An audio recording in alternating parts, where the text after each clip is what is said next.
The problem with Ballistic. You might not even know it's there, especially if you're looking today at the character. But if you, like me, have tracked this character 2 years ago since he was introduced in May in season 17, you'd be well aware that this character represents a bigger issue that happens all the time in gaming around us that we're not quite familiar with. That issue is why I'm making this video, and also to catch you up on what's going on with Ballistic and help you learn a little bit about gaming and the industry that hopefully can help us make better decisions as we move forward. But this character, in many ways, is not an issue for so many people. In fact, Ballistic started out as, look at this, just a really cool idea. August Brinkman. I mean, don't you want August Brinkman, one of the original Apex Legends characters, players, to come and join the games? Seems like he'd be pretty OP. And in fact, he was the kind of guy that everyone thought might bring a fresh take to Apex. Apex Legends in Season 17, by the way, created some very amazing choices to revamp things like, well, let's say their firing range, which I actually covered, changing the firing range to what it is now. Before, it was nothing like this with zip lines and evac balloons. This change to it has totally shifted the way that we view practicing and changing in game, and Ballistic came as a part of that. So I think many people thought that maybe his pick rate, then of course the character pick rate as well, would change. And by the way, it did in a way that was maybe unexpected. In fact, it went way lower than most people thought. Ballistic did not come out to the scintillating start as many people thought. In fact, a lot of people had high expectations for this character, and maybe that was the problem from the beginning that kind of set him up for a rough couple of years. Obviously, looking at it now, Ash at 23%, Sparrow 10%, the newest release, and Ballistic at 9.9%. So something went right. But what went wrong and what took us so long to get there? In fact, this character coming out, I mean, when you looked at these abilities, looked fantastic. He had a whistler, which meant that he could shoot an area, and if you walked into it, he would actually stop you from being able to shoot your weapon. He had an ultimate that would give you unlimited ammo, faster reloads, fast movement speed to you and your team, and allow you to carry a weapon that was behind you, or I guess your third weapon, unlike most characters in Apex who can do two only, and take it out and have it be the gold version, the fully upgraded kit of magazine, of scope, of stock, of barrel, whatever it is, the gold version of that weapon, and use it during your ultimate. Pretty cool. And how can that be bad, right? Well, I don't think the pros would disagree with you. In fact, NRG Sweet, at the time, one of the most influential, maybe in the history of Apex, one of the most influential pros that we've had this to say as he was talking about next season and what Ballistic would bring at the time in May of 2023, checking out Ballistic's kit. And everyone a week into the split. Yeah, this season's ass. Sykes, what do you think of Ballistic? I don't know. I think it's gonna be OP with Seer. I think it just depends on if Seer's good. I think MK or controller legend? Definitely controller. I mean, definitely controller then. You have 3 guns, like... You just run, like, charge rifle, like, whatever. Charge rifle, R9, and, like, wingman. Yeah, and your third gun's just, like, your wingman or R9 that's just golden. And you just run a sniper every single game? I mean, I can see the value in it, but at the same time, it's like, what character are you replacing? They get sure know which class he goes in. Yeah, if he's just assault, then people may play him over like, but like he doesn't give you like an actual like ability use like Horizon or Bang, you know what I mean, for actually like rotating. It's just purely like a fighting character, which is kind of ass. Yeah, I mean that's the thing. It's like that's why I think that it'll be like an APAC North kind of comp. Definitely be good for ranked, that's for sure.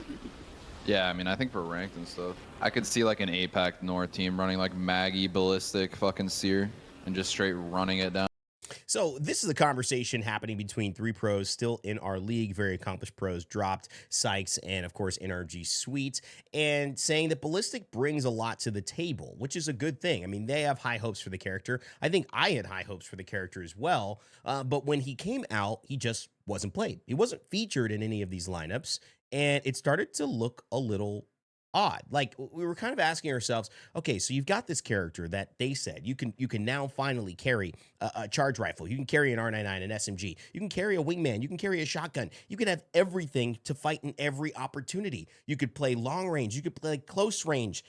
Why is that not a problem? Well, I think there might be a hidden answer in this post. Not recently after that, there was a character, or I guess a person. I say character because we talk about these characters so often, and online sometimes people are, but we have a representative on Reddit, Doug Dimaglow, who repping Mirage right there, said Ash and Ballistic, specifically Ballistic, need changes, reworks, buffs before any other legend. Now, let me remind you, this is 2 years ago. So Ballistic came out about 2 years and 4 months ago. So we're talking about just a few months after Ballistic is dropped. People are already saying this character needs a major rework. Now, how do you go from the top? How do you go from a character that everyone feels is great, that pros think could totally be a ranked demon, that could definitely fit in APAC North compositions, to not being played, not being that ranked demon that people thought of, at least not for a little while, and then ultimately now seeing this resurgence that he's seen? What was the lever that was pulled? Well, in this conversation, we might have an answer, okay? Because I think if you're watching this and you've played Apex, you kind of know how this story ends. Ash says she needs her tack snare to also silence the enemy. Interesting. So looking at the tactical, maybe her whole notification thing when she uses her passive and adds 15 extra meters to her ult, changes it in the cooldown, and her concept, she just needs slight improvements. Interesting. Okay, so Ash needs to change her tether, and she needs her passive to get a little bit better. Oh, interesting. Okay. Now, if you look at Ballistic, he's one of the worst legends in the game. He goes on to talk about why overall his ability, his tactical, his passive, his ultimate, there's like low, mid tier, and most characters have one high tier, one low tier, and maybe one mid tier. He's got low, mid, and essentially that's not enough. And he says his tactical is too situational, and it's only niche, and it only has one use. They need to rework the tactical so that it scans and stuns, maybe remove the overheat, but all that. Again, we focus on one big key here, the tactical. Now, I'm not saying that that's bad, but that is what many people, I believe, go to immediately on what should happen with a character, even passives, because the idea of a character coming out and not having a strong enough ultimate or not having a strong enough identity is rare for people to consider. And maybe that's what the issue is. Now, if you flash forward to the solution with Ash, I think that might give us a little bit of a key, because if I just go into, listen, and this is potentially wrecking my whole video, so we'll see. I mean, I know I'm still right about this, but I would imagine that in this first game, you're going to see Ash played in a final zone, because we're, let me see, where are we here?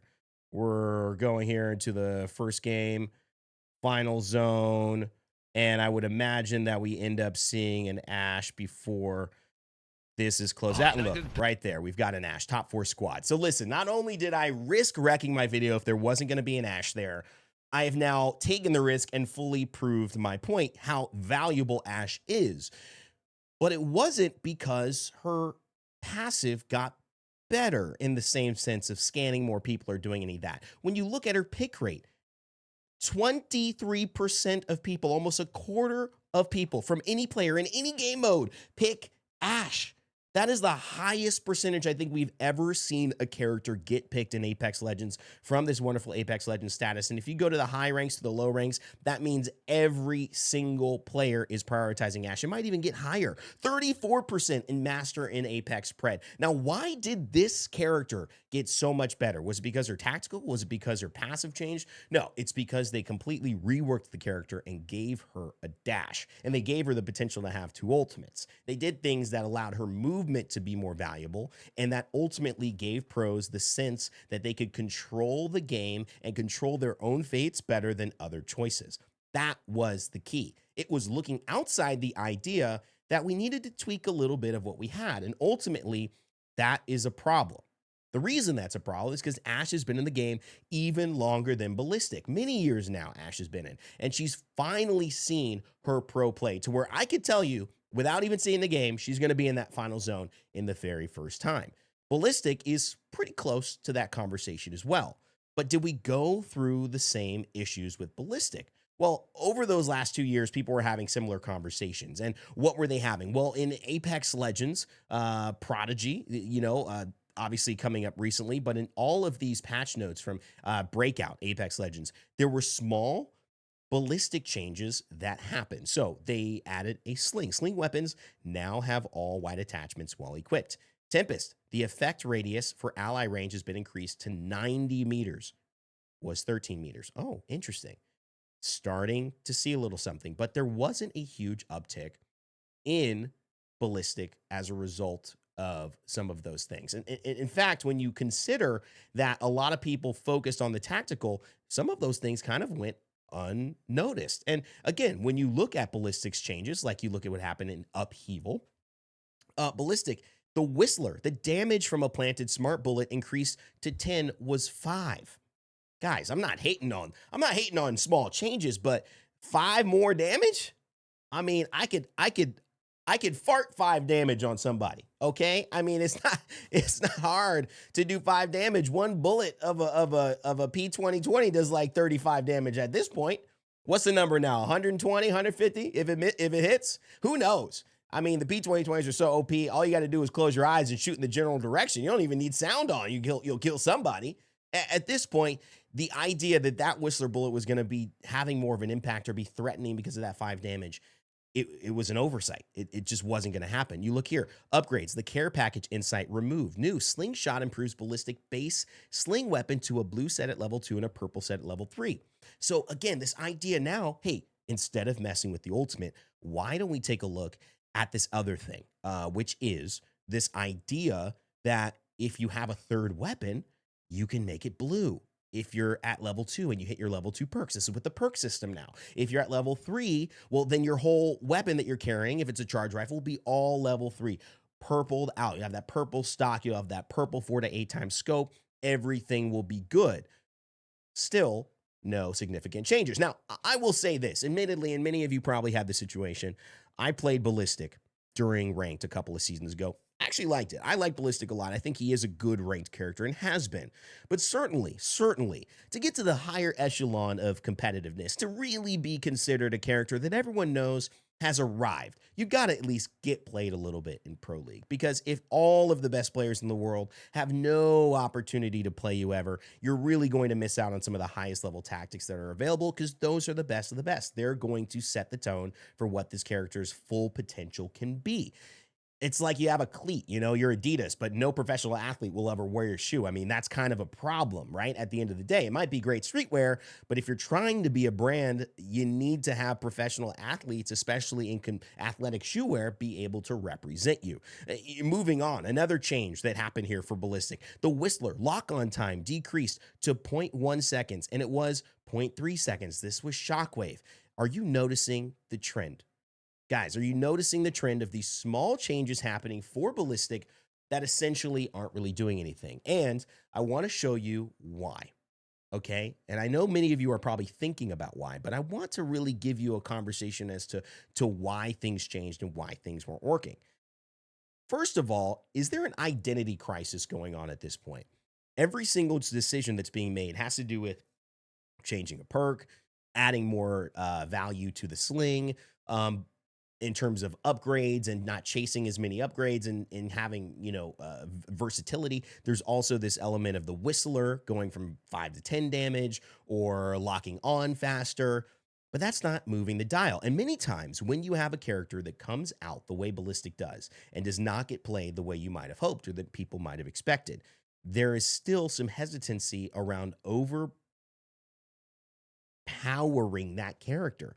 I mean, let's face it, there's a lot of hesitancy around a lot of design teams to go too far one direction so that it cripples the idea of the game because the character is so oppressive. And it's happened a few times in Apex, not too often, but it has happened. I mean, even the first time Ashe was introduced, no matter how fun she was a little bit broken with her dashes and double dashing. It was just a ton of stuff going on.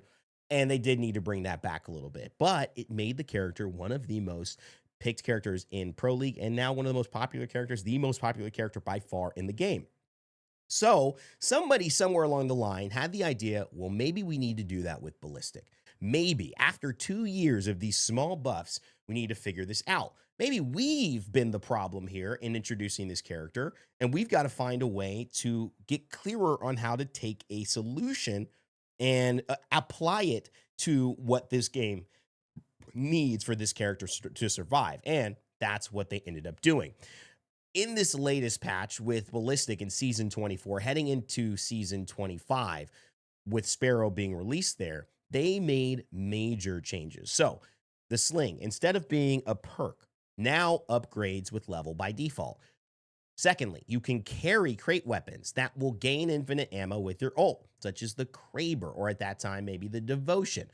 The Whistler now has 2 charges. The overheat reaction time was increased to 1.2 seconds, which was 1. And the Smart Bullet on the ground damage increased to 20. Wow, guys, they went from 5 to 10. Now they went from 10 to 20. And again, I'm not making fun of these buffs. I'm just saying, look at how conservative some of the earlier buffs were, and now what they decided to do. Okay, you know what? Screw it. 10 to 20, right? Now Tempest. The squad gains a speed boost when empowered by the ultimate. So now they gain a speed boost when that ultimate hits. Upgrades to level 2. The slingshot, it's removed, its base kit, so you just get it for free. Now new, you increase the ult duration by 15 seconds. Wait a second. Suddenly, that ult is now 15 seconds longer. Wasn't it like 30 seconds long to begin with? So now it's 45 seconds. That's a long time. That's a big buff. Level 3, extra bullets, doubles the number of tack charges, was 1 charge. So now 2 tack charges, it can actually give you 4, right? 3 or 4 tack charges, right? It's ridiculous. So quiet time, overheat now also silences enemies for 6 seconds. So silencing, you cannot use any of your abilities or skills. It's one of those crazy things that just takes away all of your skill bar. It is very, very unfun to play against. Now, what ended up happening was a resurgence, a big resurgence in Apex Legends. But why, guys? Why of Ballistic? Well, let me tell you 2 things that occurred here to make these things change. 1, these were aggressive buffs. They were buffs that changed the dynamic of Ballistic. They took things that they were hesitant about giving him that they knew would be powerful, but they didn't want to go too far, and they gave it all to him right away. The second thing that happened was something that had nothing to do with Apex Legends and the design team on Respawn. It had everything to do with the esports team. And John Nelson, who was the commissioner of the league ever since it's been, he's now left EA. And after 9 years, I think, he's been an incredible steward of the game. Big shout out to John Nelson as well. And he introduced something that I announced at last year's Champs. Take a look. That's right. Maybe it's about next year in year 5, which is coming to the ALGS. We will be back, and we will be teasing a little bit now of some new things. You know, maybe a few legends not being allowed to be played. Called a ban, maybe some new maps added to the ALGS, maybe a new event that is going to blow your mind. All of that and those details coming up at the end of the show, so stay tuned for that. And yes, that is exactly what I was teasing. I was teasing Apex Legends bans. And that is exactly what happened. At this point in Apex Legends, in our esport, you have to play essentially 6 different squads, which has never happened before and has opened up the landscape of the characters that are being played to the nth degree. And this was a big reason as to why Ballistic was now able to find his place. Not only did he get the buff at the right time, but now with bans, if you run your Ashe, your Newcastle, your Catalyst composition, and Ashe is the most played character, that character going into game 2 is now banned. And so you've got to fill that void. Maybe you fill it with a Wraith. But then maybe Newcastle gets banned. So now your Wraith Catalyst, how are you going to do that? Do you want to change your comp completely? Maybe go more aggressive. Add a Fuse, add a Ballistic. Maybe Ashe didn't get banned, but it was Catalyst. So now you've got Fuse, Ballistic, and Ashe is bringing you that mobility. Alter, a huge character, especially on E-District. And then what about Sparrow? A character we've started to see actually in his first release, first season, played in high-level competitive play. The reason this is happening is because you are forced now in Pro League to play many more compositions and many more players, and that is a massive, massive deal. The other thing that no one paid attention to that now has become the biggest reason, in my opinion, as to why Ballistic is one of the best characters, one of the best legends in this game, is this. Watch this clip from our match day a couple weeks ago from me and Dan casting. Who survives And out of pay Exoclan, attention Alliance, and to Ballistic's Infinite, ultimate. and how they actually traverse the map to the point. You've got the portals to get out of the building, but then you've also got the Newcastle to maybe build a little bit of a base here for Alliance, and they're actually starting to march towards GG, which could ruin GG's plans. Alliance knows they've got to make a play and do something. Goes through the portal. Hockeys with the P20s. No doubt about it. Gets the first trade, and hopefully Effect gets the second, and maybe even the third. He goes down. It's up to Unlucky now. Trying to Newcastle wall. He's going to try to fight out of this. He will, and he gets the kill. Beautiful from Unlucky. Res after res, make your opponent just slightly doubt what they have to do, and then you whip out those P2020s, and now Alliance going to be back up, and it looks like maybe they avoid the gunfire. Na'Vi are looking towards them, but Alliance now have to worry about Exo, who are still close to them, Infinite, who are still alive in that building as well, but this is all leading up to a Na'Vi win, you'd feel, as they have so much space, so much coverage of this map. Alliance shouldn't win. Watch There's that no right here. reason that they should win this game. They shouldn't have even won that fight, but somehow they have. And that just seems to be the story of Alliance. Maybe their luck is running out. Na'Vi in a great position here. Our winners of our Year 4 championship in Sapporo just a few months ago under the banner of Go Next. Now representing Na'Vi. Can they get a dub?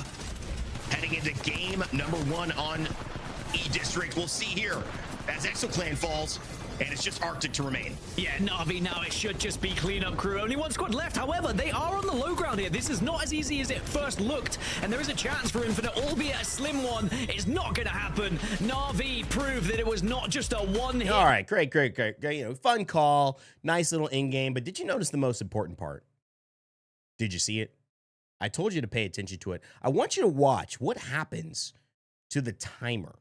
So this autoloader, 15 seconds more. This is the ultimate, the Tempest. Now you have 45 seconds to start, okay? This is for everyone on the team. 45 seconds, infinite reloads, the ability to have faster reloads, infinite ammo, and move faster. So an advantage in all aspects of a shooter, okay? They should win this game. They shouldn't have even won 40 that fight. seconds. Now, In a when great this position clip here, ends, our winners look at the time of our on this Year loader, okay? Look at the 4 time on this. championship in Sapporo just a few months ago under the banner of Go Next. 25 seconds. That was the last time we saw this. So 25 seconds. It's 54 seconds on the clock, by the way, okay? 25 seconds. Now representing Na'Vi, can they get Was a there. dub? Heading into game number 1 on E-District. We'll see here. As Now, Exoclan pay falls, attention. Wait a and it's second. Wait a second. We're now at 44 seconds left. And there's still 25 seconds on this ultimate. Okay? Now watch this. Arctic to remain. Yeah, Na'Vi now, it should just be cleanup crew. Only one squad left. However, they are on the low ground here. This is not as easy as it first looked. And there is a chance for Infinite, albeit as Now this game ends easy as it first looked. with And there is a chance for Infinite. 35 seconds left. And there's 26 seconds on the ult. 20 seconds have gone by and it's game time. Because you get 5 seconds off every knock. While you have more movement speed, you have faster reloads, and you have this incredible advantage as a team to press forward with weapons that matter. Yes, you can use a devotion in there now. Yes, you can have a P20 and R9, whatever it is. There's a rampage that with the thermite gets fully already loaded with the thermite when you go into your Tempest. So it breaks doors, it can break walls, it could easily counter a lot of different strategic things that people as a support character put up. But the most important element is how long this lasts and how impactful this is for 3 players as the advantage scales each and every time. All of this Whistler stuff, all of these sling changes, the big change is the fact that this ult keeps going and keeps giving you an advantage. It's the same thing that happened with Ashe, where the fact that she was able to get her dash available, the fact that she was able to move faster, to get more ultimates that allowed her and her team to have more security on where they went, the fact that she lost that passive that no one ever needed, that people were making Reddit threads about, that needed to just get a little bit better, and they just took it away and suddenly added movement to her, she became the #1 character in this entire game. If you've missed the issue, well, you've missed this video. The problem with Ballistic, very much like the problem with Ashe and so many other characters, is that we put out characters that are not powerful enough. And it takes us years as developers, as players, as content creators to figure out their key points of value. And instead, what we need to do, which Ballistic has shown us, which Ashe has shown us, is put them out stronger than they need to be and nerf them in a patch just to keep them reasonable. We'll get all the information and we will get it right so much faster to the point where now we have characters that are viable in these situations. And if you don't believe me, I ask you this. Is balance truly achievable? Can you put out a character that is exactly 50% good enough, bad enough, and doesn't tilt one way? Because my thought is no. You cannot put out a character that's not a little bit worse or a little bit better than they should be. So why ever err on the side of worse? Err on the side of better, because more people play them. More people like them. They get played by better players who have more experience and more ways to enact what they do, to teach all of us to engage in the game. And then you can easily find the things that turn the dial on why they're valuable. And it's so risky. I understand it. But I'm begging us to figure this out as a community collectively. Because, guys, I'd rather see Ballistic played. I'd rather see Ashe played. I love seeing Sparrow played. And I think he came on the high side of things and is going to maybe get a little bit of a tune down. And that's what we need. That's how we keep this game exciting with every new Legend release. And as you can see here, now, 3 months, people asking for maybe some Ballistic adjustments, some nerfs. Well, it's a far cry from our early start with Ballistic, who, I don't know, just didn't feel like he had his head on straight. Hopefully you guys enjoyed the video. Please leave a like if you did. And as always, remember to never give up, never stop gaming. Subscribe, and I will see you all next time.